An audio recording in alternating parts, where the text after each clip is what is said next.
NEET தேர்வு இல்லாத மருத்துவத்துறை சார்ந்த படிப்புகளுக்கு Vinayaka mission school of allied health sciences, Chennai, Salem, Pondicherry. தேர்தல் விதி மீறியதாக திமுக மேயர் மீது வழக்கு பதிவு செய்யப்பட்டிருக்கிறது. இதன் எதிரொலியாக நேரில் ஆஜராக மேயர் சுஜாதாவுக்கு காவல்துறை சம்மன் வழங்கியிருக்கிறது. வருகிற 23ஆம் தேதி காலை சத்துவாச்சாரி காவல் நிலையத்தில் நேரில் ஆஜராகி விளக்கம் அளிக்க அந்த சம்மனில் குறிப்பிடப்பட்டிருக்கிறது. முக்கிய செய்தியின் விவரங்களை வழங்க இணைகிறார் செய்தியாளர் பிரபாகரன். வணக்கம் பிரபாகரன், முழு விவரங்களை பதிவு பண்ணுங்க.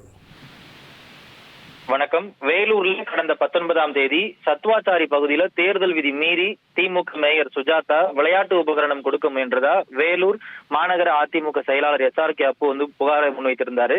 அந்த சமயம் அந்த சத்வாச்சாரி பகுதியில தேர்தல் பணியில ஈடுபட்டிருந்த நிலை கண்காணிப்பு குழு அந்த வழியாக வந்த மேயரோட காரை நிறுத்தி சோதனையிட முயற்சி செய்தாங்க. ஆனா சோதனையிட விடாம அந்த காரை திடீர்னு ஓட்டுநர் எடுத்துட்டு போனாரு.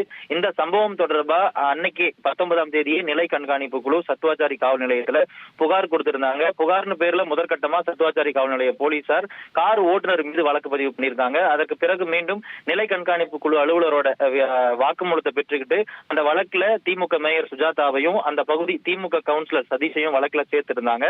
அந்த 3 பேர் மேலையும் சத்வாச்சாரி காவல் நிலைய போலீசார் வழக்கு பதிவு செய்யப்பட்டிருக்கிறதா காவல்துறை தரப்புல தெரிவிக்கப்பட்டிருக்கூடிய சூழல்ல இந்த வழக்கு சம்பந்தமான விசாரணைக்கு நேரில் ஆஜராகி விளக்கம் அளிக்கணும்னு காவல்துறை தரப்புல மேயருக்கு சம்மன் வழங்கியிருக்காங்க.